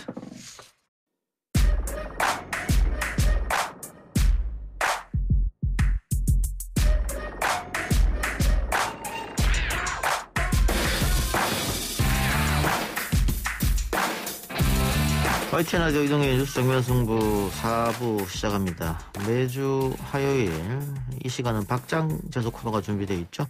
박지훈 변호사, 장현미 변호사 나왔습니다. 어서 오십시오. 네, 안녕하세요. 검찰 수사심의위원회가 이성윤 서울중앙지검장에 대한 수사를 중단하고 기소를 해라 이런 결론을 내렸습니다. 이 결정의 이유는 어디 있다고 보십니까? 네, 일단은 수사 계속하는 거에 대해서 반대가 8명이고요. 찬성은 3명이고 공소 제기 관련해서도 찬성이 8명, 반대가 4명. 그러니까 수사는 더 하지 말고 공소 제기하라라는 결정을 낸 것인데요. 아니 수사를 계속하고 공소도 제기해라. 이게 맞는 거 아닙니까? 수사 더 할 필요 없다. 그리고 공소 제기하라. 이렇게 예. 결론 났다고 보면 될 것 같은데 뭐 이런 말씀을 드리기 조금 애매하긴 한데요. 이 수사심의에 이때껏 보면 검찰이 원하는 대로 다 결정을 내려줬어요. 거의 90% 이상. 예. 그래서 사실은 그 안에 위원들은 외부 위원이긴 하지만 무작위로 추천된 위원이긴 하지만 검찰이 브리핑하고 검찰이 설명하는 거가 뭐 좀 더 먹혔지 않을까. 그러다 보니까 수사는 더 하지 말고 공소 제기로 나아가라라고 결정이 난 것으로 보입니다. 근데 어느 정도 예측됐다. 방금 왜냐하면 네. 박지훈 변호사 말처럼 수사심의위원회가 항상 검찰의 바람대로 해줬기 때문에 그렇다면 이성윤 중앙지검장이 수사심의위원회를 요청하는 게 오히려 악수가 됐다. 예, 그런 평가가 나오죠. 왜냐하면 본인이 수사심의위원회를 소집해 줄 것을 요청했기 때문에 결과적으로는 이제 자충수가 된 거 아니냐라는 건데요. 아마 이성윤 지검장으로서는 그런 선택을 한 것 같습니다. 이제 검찰이 워낙에 이 사건은 기소하려는 의지가 강력했고 예. 방향성이 정해져 있기 때문에 본인은 어찌됐든 검찰 외의 기관의 판단을 한 번은 좀 받아보자라는 생각을 했을 수밖에 없어 보이고요. 그렇게 생각했다는 또 결정적인 근거가 수사심의위원회에 사실 피의자는 출석하지 않아도 되는데 이성윤 지검장은 본인이 직접 출석해서 뭐 구두 변론까지 했습니다. 이 예. 말인즉슨 본인도 아마 이제 기소 가능성을 염두에 두고 굉장히 좀 적극적으로 방어 전략을 폈다 이렇게 볼 수 있는 부분입니다. 자, 뭐 수원지검 수사팀이 속력을 내겠네요. 결국은 그 김호수 검찰총장 후보자가 임명되기 직전에 기소하려고 하는 거 아니겠어요? 아, 그렇죠. 아무래도 오늘 내일 이제 기소는 바로 전격적으로 이루어질 거다. 이런 분석이 나오고 있고요. 당연하게도 이미 이제 기소 의지가 상당히 강력했던 검찰이었기 때문에 수사심의위원회의 결정이 물론 권고로 의무사항은 아니라고 하더라도 더 힘을 얻게 된 건 사실입니다. 예. 뭐 이렇게 기소해버리면 공수처가 머쓱하겠어요? 이 부분이 좀 문제예요. 예. 사실은 현행법상 새로 만드는 공수처법상으로는 검사 기소는 공수처가 해야 됩니다. 예. 법상으로는. 예. 그리고 조건부 이첩을 했던 거죠. 수사는 하되 기소할 때는 우리가 하도록 해달라고 했는데 예. 결국은 뭐 법 다 무시하고 해버린. 또 이거 사실은 이번 수사 심의하면서 이런 내용이 좀 나왔는지도 저 의문스럽거든요. 예. 수사 계속 공소 제기 이게 문제가 아니고 검찰에서 기소권을 갖고 있지 않는데 이걸 지금 하는 상황이 된 거예요. 이성윤이 검사니까. 그렇죠. 검사입니다. 검사이기 때문에 이런 부분에 대해서 충분히 토론이나 토의가 있었는지도 저는 좀 그래서 지금 수사심의에 이거 뭐 큰 의미 없이 했지 않을까 생각이 듭니다. 이런 얘기조차도 없었다는 건 좀 말이 안 되는 거거든요. 검찰이 그러면 공수처를 무시한 거 아닙니까? 아예 무시하고 공수처도 지금 법원이 판단할 사항이다 이거라면서 이미 이규현 검사는 기소가 됐습니다. 유사하거든요, 똑같이. 그렇기 때문에 뭐 공수처 역시 좀 한 발 물러서는 모양새입니다. 사실 이건 법리적으로는 좀 해석의 여지가 열려 있는 부분인 것 같은데요. 예. 일단 공수처가 기소할 수 있는 대상은 판검사와 경무관급 이상의 경찰 공무원인데 예. 그렇다면 수사는 검찰이 했을 때 기소권을 공수처가 갖는 이런 전속 관할권으로 이 부분을 해석해야 될지 아닐지 이 부분에 대해서 국회가 대법원에 질의서를 보냈을 때 대법원은 이 어떤 법적 쟁점이 문제가 된다면 해당 법원에서 판단할 문제다라고 해서 판단을 일단 유보했습니다. 예. 그렇기 때문에 이게 단정적으로 검찰에는 공수처가 기소권을 갖고 있는 사건에 대해서 기소권이 없다라고 얘기할 수는 없는 부분이 있습니다. 아마 검찰은 그 논리를 그러면 주장하겠네요. 예, 그럴 것 같습니다. 예. 수사 심의에서 최소한 이거 논의는 좀 됐어야 되는데 이건 뭐 알려진 바가 없거든요. 예. 네. 알겠습니다. 자, 이렇게 되면은 뭐 최초죠? 네. 서울중앙지검장 어떤 의미냐면 거의 뭐 넘버 2이기도 하고요. 대검차장 뭐 이거 검사장 중에서 가장 높은 직급에 있는 검사장입니다. 그런 사람이 현직인데 기소가 된다. 그 사건은 뭐 다 알다시피 뭐 김학의 불법 출금 관련해서 권리행사 직권남용 권리행사 방해죄거든요. 예. 그 사건으로 자신들의 선배인 아니면 자신들의 검찰의 핵심 인사를 기소하는 결과가 된 것이죠. 그러니까 이게 재판 가서 결과가 또 어떻게 날지도 사실은 알 수 없는 문제고 방금 박주민 변호사 말처럼 이게 다른 게 아니고 김학의 씨가 외국으로 몰래 도망 나가는 것을 지금 출금시킨 거잖아요. 네. 그러니까 그게 법적으로 문제가 있으니까 당신 기소야. 이렇게 된 건데. 지금 결과는 좀 그런 겁니다. 결과는 그런 거지 네. 않습니까? 네. 하. 사실 검사들은 아주 특성 중에 하나가 제 식구 쪽에서는 상당히 좀 감싸는 그런 모양새가 많았거든요. 예. 이제 보면 뭐 많은 사건들 제가 언급도 제가 할 필요가 없을 것 같아요. 김학의 사건들이 이렇게 커진 이유가 제 식구 감싸기 결과가 됐던 거고요. 또 검사 불교 세트 96만 원짜리 그것도 뭐 감싸기 결과라고 보는 게 맞는 것 같아요. 예. 그럼에도 뭐 예를 들어서 경찰에서 검사 수사한다 그러면 영장 다 기각해버리고 막 그랬던 걸 우리가 예. 경험상으로 알고 있는데 여기 와서는 사건이 되기도 어렵고 범죄도 직권남용죄 요새는 유죄가 거의 안 되거든요. 예. 그 범죄에다가 이거를 정과 부정으로 따져보면 결과론적으로는 잘 됐던 어떤 상황이에요. 김학의 출구를 막았기 때문에. 그렇죠. 그런 거를 갖고 자신들의 가장 중요한 위치에 있는 사람을 기소를 했다? 자, 그래서 네. 뭐 재판가도 어떻게 될지 모른다고 제가 말씀드렸습니다만은 박주민 변호사도 이야기했고 그래서 그런지 지금 보수 언론을 중심으로 이성윤은 내려가야 된다. 네. 중앙지검장이 어떻게 피의자 신분으로 할 수 있느냐. 어떻게 될 것 같아요? 결국 사실 본인이 결정해야 될 건데. 그렇죠. 본인이 결단을 해야 되는 문제인데 일단 이 부분에 대해서 워낙에 관심이 모아지다 보니까 박범계 법무부 장관한테 기자들이 좀 물었습니다. 이제 기소를 앞두고 있는데 이 어떤 직무에서 배제하거나 이런 조치를 취해야 되는 거 아니냐라고 했더니 일단 원론적으로 당장 직무 배제하거나 징계 절차에 착수할 건 아니다라고 이야기를 했기 때문에 이 지검장의 거치는 이제 본인이 결단을 내릴 텐데 아마 본인으로서는 사실상 이 중앙지검장 자리에서 내려오거나 하기가 참 부담스러울 겁니다. 이제 재판을 준비해야 되고 거기에 응해야 되는 상황에서는 상당히 그런 선택을 하기가 쉽지가 않아 보이는데 아까 박지원 변호사님 말씀하신 연장선상에서 잠깐 덧붙이자면 사실 이성윤 지검장이 아니었으면 검찰이 이렇게 수사를 하고 기소에 속도를 낼 것인가에 조금 물음표가 쳐지는 부분이 있습니다. 검찰 개혁에 좀 발맞췄고 이 정권을 향한 수사에 다소 이제 제지를 하려고 했던 이런 부분들 이런 것이 법적으로는 어떻게 판단받을지 모르겠지만 검찰 내부에서는 검찰 내부 인사라고 하더라도 본인 조직에는 좀 반하는 논리를 가지고 있다면 굉장히 이 부분에 대해서는 강력하게 수사를 하는 또 한 단면을 보여준 게 아닌가 이렇게 생각됩니다. 뭐 검찰 개혁 뭐 거기에 대해서 검찰 입장에서는 좀 반대적인 부분이었다고 봐야 될 거고 가장 중요한 부분은 사실은 서울중앙지검의 사건들이에요. 그 사건들의 책임자이기 때문에요. 특히 이제 전직 윤석열 검찰총장 그 가족 관련된 수사가 대다수 중앙지검에 지금 몰려 있습니다. 예. 이성윤 지검장이 그 자리에 계속 있거나 아니면 이미 검찰총장이 됐다면 그 수사가 탄력받을 가능성이 있는 있죠. 거거든요. 예. 그런 부분들이 뭐 저는 가장 연관성이 있지 않을까. 그럼에도 그렇기 때문에 그럼에도 불구하고 현직 서울중앙지검장을 기소한 것이다. 그렇게 보는 것입니다. 그래서 오히려 이성윤 지검장이 버틸 수도 있다. 물러나지 않고 그런 선택을 할 수도 있다. 뭐 이런 이야기도 나오는데 이 사건에 같이 연루됐던 차규근 법무부 출입국 외국인 정책본부장 이규현 검사 역시 그대로 직을 유지하고 있거든요. 그렇습니다. 그리고 이 차규근 검사 같은 경우에는 외국인 정책본부장 같은 경우에는 검찰에서 구속영장을 쳤는데 법원에서 기각시켰단 말이죠. 네. 뭐 그런 거 봤을 때는 뭐 무리한 수사가 아니었냐 이런 비판도 나오고 있는 실정이니까 그렇죠. 이성윤 지검장이 어떤 선택을 하는지 조금 있으면 드러나겠죠. 좀 지켜보도록 하겠습니다. 어제 정경심 동양대 교수의 항소심 재판이 있었는데 1심 재판부가 쓴 스펙 품앗이라는 표명을 해명했다고요? 네, 스펙 품앗이 했기 때문에 뭐 입시 비리가 됐다라고 하는데 이거 관련해서 변호인들이 약간 해명을 했습니다.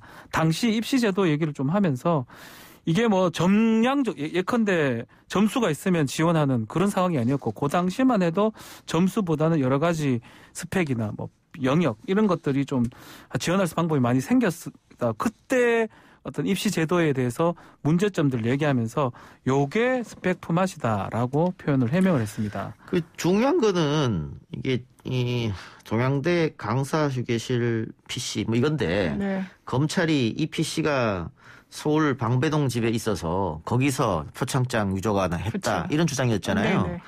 그런데 변호인 측에서 검찰의 그 증거들이 조작됐다라고 얘기했거든요. 그러면서 이 PC는 방배동 집이 아닌 강세 휴게실에 있었다.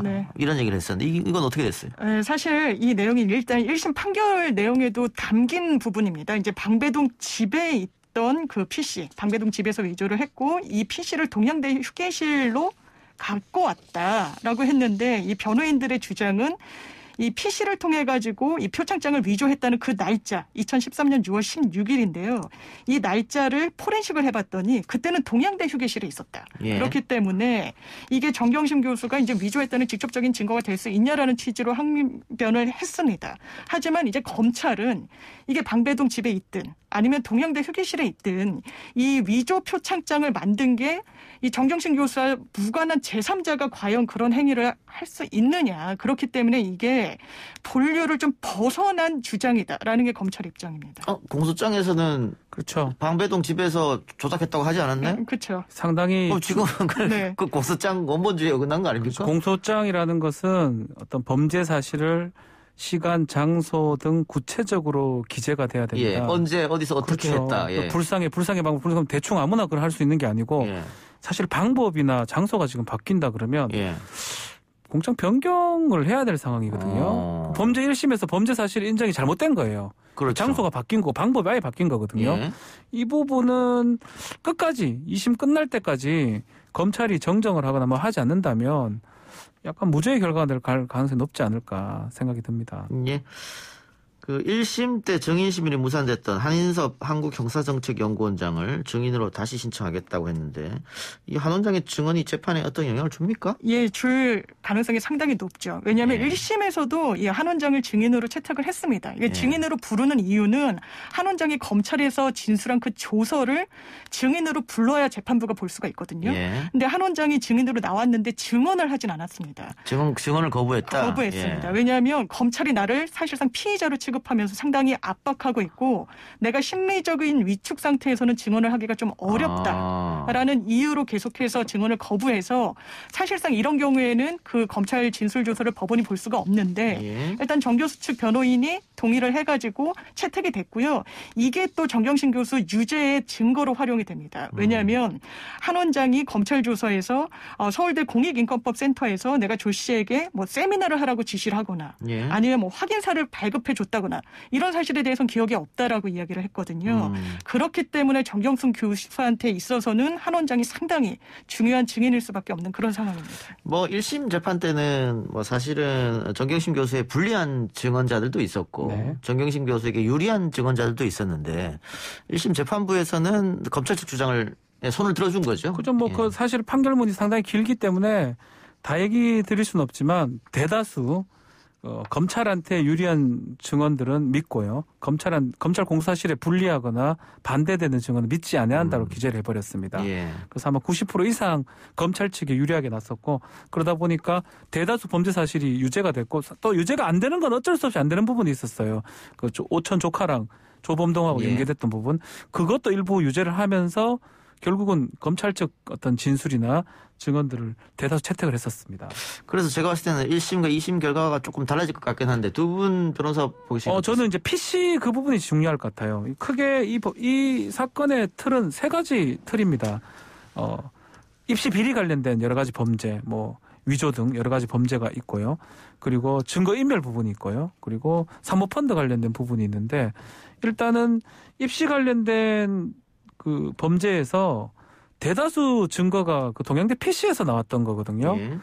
우리 현재 이 형법 재판은 증거 재판주의입니다. 그 증거가 적법하게 취득돼야 되고 암만 뭐 범죄를 했다고 의심이 들어도 증거가 부적법하면 그건 무죄가 될 수밖에 없거든요. 예. 지금 지금 상황상 동양대 PC 부분이 가장 문제가 좀 되는 상황이기 때문에 그렇다면 입시 비리 부분이 몽땅 날아갈 가능성도 배제할 수 없고요. 그럼 남은 게 사모펀드 증거인멸인데 사모펀드는 이미 일부 유죄가 되긴 했지만 조범동 씨 재판 다시 하면서 좀 정리가 됐기 때문에 그것도 뺀다면 증거인멸 부분 빼고는 대다수 좀 없어질 가능성이 있다. 저는 그렇게 판단하고 있습니다. 장 교수 말씀. 예, 저는 일단 그 PC와 관련해서는 박 변호사님과 의견을 다소 달리하는 게 예. 일단 공소장의 시간, 장소 그리고 구체적인 행위 내용이 특정돼야 되는 건 맞습니다. 그런데 이 장소라는 게 포렌식 결과 그 당시에 뭐 방배동 집에 있었냐 아니면 동양대 휴게실에 있었냐 그게 이 사건의 아주 본류라고 보긴 좀 어렵고 그렇다면 동양대 휴게실에 있었다면 제3자가 그것을 가공해서 만들었다는 부분까지도 사실상 정경심 교수 측에서 입증을 해야 되는데 그럴 동인이 제3자들에겐 있지가 않거든요. 그렇다면 그 장소가 변경된다고 해서 그 죄책이 그냥 사라진다고 볼 수 있을 것인지에 대해서는 좀 의문이 있습니다. 예. 그래서 1, 2심 결과가 다를 것 같아요? 같을 것 같아요? 사실상 동일하지 않을까 예상합니다. 동일하게 나올 것이다. 예. 알겠습니다. 갈렸습니다. 결과 보고 나서 제가 틀린 분 놀려주겠습니다. 예, 공수처 이야기도 아까 잠깐 했었는데 공수처 1호 수사 대상이 정해졌는데 글쎄요, 그동안 예상했던 것하고는 조금 다른 결과가 나왔어요? 너무 많이 다르죠. 예. 일단 그 전교조에서 이게 그 해임됐던 교사들을 채용하는 데 있어서 이제 불법이 있었다. 이 부분에 대해서 직권남용 권리행사 방해죄로 한번 1호 수사로 해보겠다라는 건데요. 이 부분과 관련해서는 사실 공수처라는 게 국민의 상당수의 열망을 담아서 발족한 기관인데 예. 공수처가 수사 역량을 보여줄 수 있는 사건 자체가 아닙니다. 그만큼 상징성이 떨어지는데 왜냐하면 이미 감사원이 상당 부분 수사를 진척한 그런 상황이에요. 그렇기 때문에 공수처의 1호 수사로 과연 적당한가 이 부분이 있고 또 이 사건에 있어서는 공수처가 기소권을 갖고 있지 않습니다. 왜냐하면 아까 말씀드렸다시피 판사, 검사, 경무관급 이상의 경찰에 대해서 기소권을 갖고 있기 때문에 수사는 공수처가 하더라도 궁극적으로 기소는 검사가 해야 되는 그런 사건을 왜 1호 사건으로 채택을 한 것이냐. 이 부분도 좀 뒷말이 많이 나오는 상황입니다. 그 전문가들이 방금 장경민 변호사가 얘기한 그 부분을 많이 지적해 주던데 그 자세한 이야기 좀 뒤에 가서 하기로 하고요. 일단 조 의원 교육감을 둘러싼 의혹은 어떤 겁니까? 네, 일단은 조 교육감 지금 두 번째 임기를 시작하면서 2018년도쯤에 해직 교사 5명을 이 사람들을 특별 채용을 좀 해라. 요거를 지시하고 했던 부분입니다. 이게 직권남용죄가 된다라는 거고요. 의무 없는 일을 시켰다라는 거고. 특히 이제 이 중에 한 명이 조금 많이 문제가 되는 것 같은데 당시 이 한 명이 서울시 교육감 후보로 출마했다가 조 교육감하고 후보 단일화 하면서 사퇴를 한 뒤에 이 공동선거대책본부장 했던 사람입니다. 이 사람을 특별 채용해라. 요 부분은 상당히 문제가 있지 않느냐. 이 부분이 지금 범죄 사실입니다. 예. 자, 그런데 일단 이것도 역시 직권남용 권리행사 방해인데 아까 그렇죠. 박주민 변호사 말처럼 직권남용은 재판 가면 요즘은 대부분 무죄 나는 거거든요. 네. 입증하기가 쉽지 않다 그만큼 직권남용에 대해서. 지금 당장 조영 교육감도 교육감의 고유 권한이다 이렇게 얘기하고 있잖아요. 네.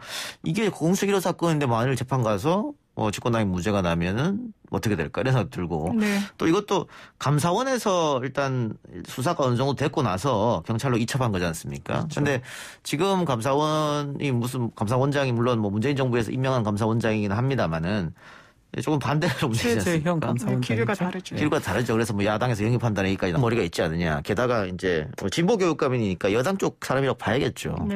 그러니까 첫 사건을 야당 인사를 하면 또 그것도 부담이고 뭐 그런 걸 고려하지 않았느냐. 저는 예. 오히려 공수처가 자기네들 수사 역량이 되지 않는다는 거는 국민들한테 상당히 비겁한 변명처럼 비친다고 생각을 하고요. 예. 공수처가 일단 발족을 했으면 그 수사 인력에 대해서 부족하다는 점을 계속해서 이야기하는 게 본인 조직에 얼마나 도움이 되겠습니까? 예. 그리고 또 하나는 오히려 정치적 중립성을 위해서 상당히 좀 기계적으로 그 가치에 집착한 게 아닌가라는 생각도 또 듭니다. 예. 공수처 1호 사건에 대해서 그동안 얼마나 많은 사건들이 거론이 됐습니까? 예. 물론 저는 윤석열 전 총장을 공수처 1호 사건으로 한다든지 하는 부분은 부적절하다고 생각하지만 분명히 그 수사 1호의 상징성이 있는데 이런 오히려 뭐 현직 그 교육감을 겨냥한 수사를 한다? 그것도 거의 8할이 수사가 진행된 부분, 이 공수처의 앞으로 이 향로에 대해서도 스스로 좀 부정하는 결과가 아닌가 상당히 아쉽습니다.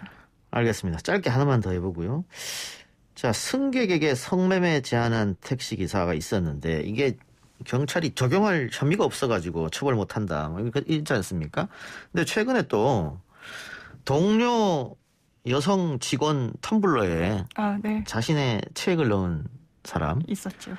이것도 성범죄로 처벌을 못하니까 맞습니다. 재물손괴죄로 결국은 네. 그러다 벌금형 나왔거든요. 근데 어떻게 보면은 이게 그 여성 입장에서 보면은 상당한 고통이고 굉장히 기분 나쁜 사건이잖아요. 그렇죠. 뭐 성추행보다도 기분 나쁠 것 같은데 이것도 역시 그러면 처벌할 게 없기 때문에 방법이 없는 건가요? 네, 맞습니다. 이게 입법적인 공백이 분명히 있는데요. 이 사건은 일단 그 외국인 여성에게 이 택시기사가 야밤에 탔습니다. 밤 10시경이었는데 애인 있냐? 결혼했냐? 뭐 애인 만드는 건 어떠냐? 내가 한 뭐 돈을 얼마를 줄 테니 뭐 술 마시고 우리 집에 가서 같이 뭐 동침을 하자. 뭐 이런 취지로 제안을 한 건데 이게 어떤 성매매를 좀 제한한 형식으로 봐서 경찰도 이걸 성매매 특별법으로 처벌을 할 수 있는지를 들여다본 걸로 알고 있는데 성매매 특별법은 또 미수 규정이 없습니다. 뭐 제한을 했다든지 어떤 실행에 착수까지 가지 않으면 아주 특이한 경우가 아니면 처벌 규정 자체가 없고 예. 아까 뭐 운동화나 텀블러에 체액을 넣은 경우가 왕왕 발생하는데 이 부분도 그냥 일반적인 관점에서 생각하면 당연히 성범죄 아니야라고 할 수 있는데 이게 또 성범죄로 처벌이 안 됩니다. 구체적으로 어떤 유형력을 행사하거나 이런 게 아니라 물건에 대해서 한 부분에 대해서는 분명히 성범죄로 의율할 필요가 있는 비난 가능성이 높지만 좀 입법적인 공백이 있는 이런 사건이 아닌가 생각됩니다. 예. 네.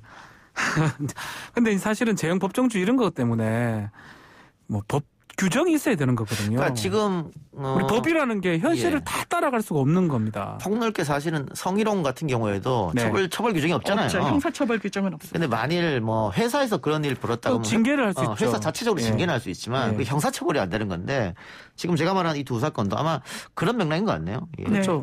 좀 알겠습니다. 사회가 바뀌면서 법이 따라가야 되는데 아직 못 따라가는 모양새입니다. 그거는 알겠습니다. 성 관련돼서 부분은. 예. 자, 댓글 하나 소개하고 마치겠습니다. 문자로 4923님, 이동영 앵커의 의견을 들을 수 있는 시간이 주어져서 아주 좋습니다. 막히는 퇴근길, 즐거운 이동영 뉴스 정면승 화이팅입니다. 고맙습니다, 4924님. 두 분 말씀 오늘 고맙습니다. 지금까지 박지훈, 장유민 변호사와 함께했습니다. 네, 감사합니다. 감사합니다.